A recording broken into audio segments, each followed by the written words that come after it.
श्री शास्त्री स्वामी Dharmaprasad Das ji BA B.Ed college में आप सभी विद्यार्थी मित्रों का हार्दिक स्वागत है। छात्रों और छात्राएं, कल हमने SYBA सेमेस्टर 4 गौण 2 हिंदी दिव्य उपन्यास कथावस्तु भाग 5 के बारे में अभ्यास किया था। आज हम दिव्य उपन्यास कथावस्तु भाग 6 के बारे में अभ्यास करेंगे। ध्यान से सुने।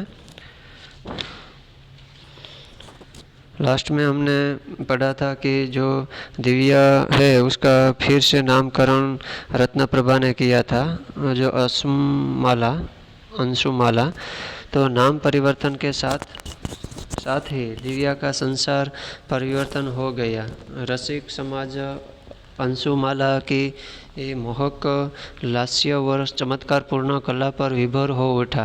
वो अमूल्य उपहारों के ढेर रत्नप्रभा के आसन के समक्ष लगने लगे तो अंशुमाला के लिए इस सब का कुछ भी प्रयोजन न था। वह नर्तकी तो बन गई किंतु मन में विरक्त ही बनी रही। समाज में यह बात फैल गई कि अंशुमाला वेश्या नहीं, केवल नृत्य की काष्ठ पुतलिका है। रत्नप्रभा ने अंशुमाला को बहुत समझाया किंतु उसके सारे तर्क व्यर्थ रहे। अंशुमाला के मन में रसिकता और विलास का प्रवेश न हो सका। उसकी विरक्ति को भंग करने के लिए उसे मारिस याद आया। यानी कि जो अंशुमाला का नाम परिवर्तन हुआ तब दिव्या का सारा संसार परिवर्तन हो गया था और रसिक समाज में अंशुमाला की मोहक लास्य को चमत्कारपूर्ण कला से विभोर हो उठा और अमूल्य उपहारों के ढेर रत्नप्रभा को आसन के समक्ष लगने लगे। क्योंकि अंशुमाला के लिए यह सब का कुछ भी प्रयोजन न था। वह नर्तकी तो बन गई किंतु मन में वो दुख था कि समाज में यह बात फैल गई कि अंशुमाला वेश्या नहीं, केवल एक नृत्य काष्ठपुतलिका है। और रत्नप्रभा ने अंशुमाला को बहुत समझाया किंतु उसने सारे तर्क और व्यर्थ रहे। उसको समझाने का कोई भी फायदा नहीं हुआ। अंशुमाला के मन में रसिकता और विलास का प्रवेश न हो सका।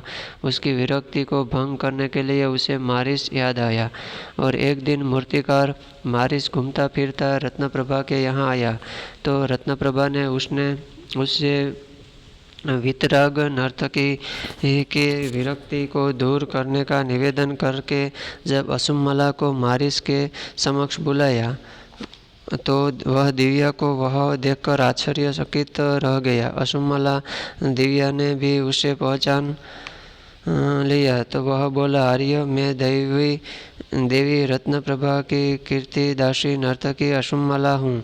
अब मैं दिव्या नहीं। मारिस ने उसे सांत्वना दी कि और उसे नर्तकी न बने रहकर सद्गृहिणी बनने का परामर्श दिया। तो मारिस ने स्वयं को पति रूप में प्रस्तुत किया। तो अंशुम ने मारिस के प्रस्ताव को स्वीकार नहीं किया तो मारिस ने उसे फिर से विचार करने के लिए कहा और उत्तर की प्रतीक्षा में रत्नप्रभा का अतिथि बनकर ठहरा रहा। तो एक दिन इसी तरह मूर्तिकार मारिस घूमता फिरता वो रत्नप्रभा के पास पहुंचा तो रत्नप्रभा के साथ जो नर्तकी के रूप में अंशुमाला थी तो वो वहां पहुंचा तो यहाँ तक अंशुमाला को मारिस के समक्ष बुलाया तो तब वह दिव्या को वहां से देखकर आश्चर्यचकित हो गया क्योंकि वो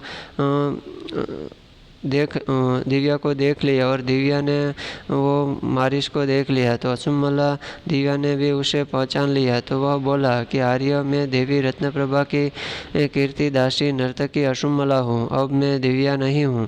तो मारिस ने उसे सांत्वना दी कि भाई उसे नर्तकी न बने रहकर सद्गृहिणी बनने का परामर्श दिया। तो मारिस ने स्वयं को पति रूप में प्रस्तुत किया कि मैं तुम्हारे साथ विवाह करूँगा। तो अंशुन ने मारिस का जो प्रस्ताव था वो स्वीकार को उन्होंने नहीं स्वीकारा। तो मारिस ने उसे फिर भी विचार करने का समय दिया और उसका उत्तर का प्रतीक्षा के रूप में रत्नप्रभा के वहाँ अतिथि बनकर वहाँ ठहरा था। तो मारिस के आने पर दिव्या अंशुमाला को विगत जीवन की स्मृतियाँ सताने लगी। तो मारिस ने सागल में भी उसके प्रति अपना अनुराग और आकर्षण का भाव प्रकट किया था।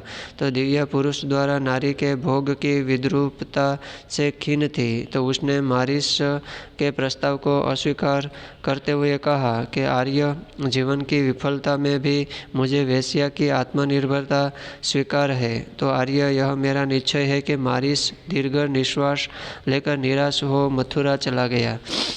तो यहाँ जब रत्नप्रभा से वहाँ अतिथि बनकर जो मारिस ठहरा था, तो वह दिव्या अशुमला को विगत जीवन की स्मृतियों सताने लगी थी। तो मारिस ने सागल में भी उसे प्रति अपना अनुराग, जो आकर्षण था, वो भाव प्रकट किया। तो दिव्या ने पुरुष द्वारा नारी के जो भोग की विद्रूपता का जो खिन्न थी, तो वो मारिस के प्रस्ताव को अस्वीकार करते हुए कहा कि आर्य जीवन की विफलता में, यानी कि निष्फलता में, मुझे वेश्या की जो आत्मनिर्भरता का जो स्वीकार है। तो आर्य, यह मेरा निश्चय है कि मारिस दीर्घ निश्वास यानी कि निराश होकर वह फिर से वहाँ से मथुरा चला गया। तो 1.5 वर्ष बाद रुद्रधीर अपना निर्वासन काल का दंड समाप्त कर मगध से मद्र लौटते हुए मथुरा से रुका। तो अशुमला की ख्याति से आकृष्ट रत्नप्रभा के प्रासाद में आया। तो दिव्या को वहाँ वेश्या के रूप में देखकर रुद्रधीर भी आश्चर्य में पड़ गया। तो दिव्या का उद्धार करके वह पृथुसेन को नीचा दिखाने के लिए उसने दिव्या के सम्मुख विवाह का प्रस्ताव रखा। तो वह दिव्या से मिलता, किंतु दिव्या ने उससे पूर्णतः निर्लिप्तता का व्यवहार किया। निराश रुद्रधीर प्रणय में असफल हो मथुरा से सागल चला गया। तो जब उसने सागल में प्रवेश किया, तो मार्ग में ही महासेनापति पृथुसेन की पत्नी महादेवी शिरो की शोभा यात्रा देखकर वह दास वर्ग की अशृंखलता और द्विज वर्ग की हीनता से क्षुब्ध हो उठा।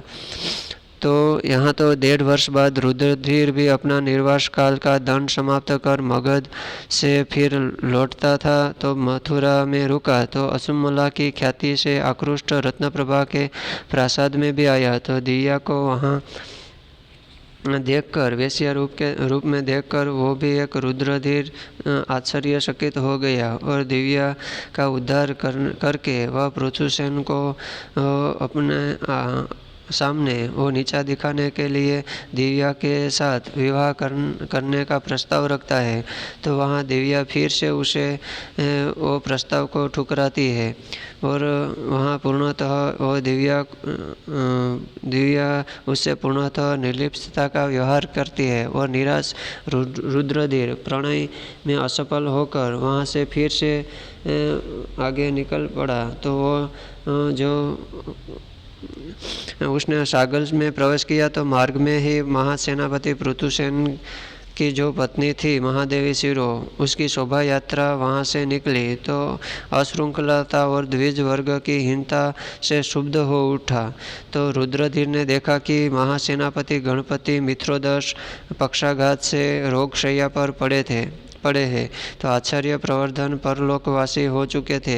महासेनापति मित्रोदश ने गण संवाहक के पद पर महाश्रेष्ठी प्रस्थ को नियत कर दिया था। महासेनापति की पुत्री शिरो से विवाह कर लेने के कारण पृथुसेन सर्वाधिकार संपन्न हो गया था। शिरो स्वच्छ और अशृंखल व्यवहार वाली विलासी व मध्य युवती थी। शिरो के लिए पृथुसेन ने आत्महनन कर दिव्या को खो दिया था। शिरो अपनी पति के प्रति सदैव क्रुद्ध सर्पिणी बनी रहती थी। कहती है, मैं तुम्हारी कृत दासी नहीं हूँ, तुम मेरे आश्रित हो, मैं तुम्हारी आश्रिता नहीं हूँ।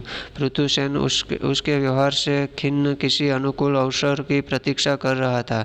वह एक युद्ध की घोषणा करके महासेनापति का पद और निर्वाध निरंकुश शासन प्राप्त करना चाहता था।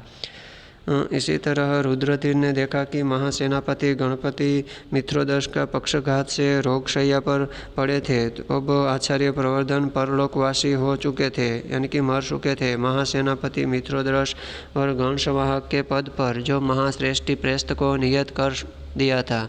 तो महासेनापति की पुत्री जो शिरो से जो विवाह कर लिया था, क्योंकि पृथुसेन सर्वाधिकार संपन्न हो गया था, इसीलिए शिरो स्वच्छ और अशृंखल व्यवहार वाली विलासी व मध्यथी युवती भी थी। और शिरो के लिए पृथुसेन ने भी आत्महनन कर दिव्या को खो दिया था। और शिरो अपने पति के प्रति સહદેવ એટલે હંમેશા માટે ક્રોધમાં समर्पित बनी रहती थी। और वो हमेशा कहती थी कि मैं तुम्हारी एक कृत दासी नहीं हूँ, तुम मेरे आश्रित हो, मैं तुम्हारे आश्रित नहीं हूँ, मैं तुम्हारे आश्रित नहीं हूँ। तो पृथुसेन उसके व्यवहार से वो दुखी था और अवसर की प्रतीक्षा कर रहा था कि अब कब युद्ध हो और युद्ध की घोषणा में महासेनापति का पद और निर्बाध निरंकुश शासन प्राप्त करना चाहता था। हाँ, तो छात्र और छात्राएं, आज हम दिव्या उपन्यास कथावस्तु 6 के बारे में अभ्यास किया है।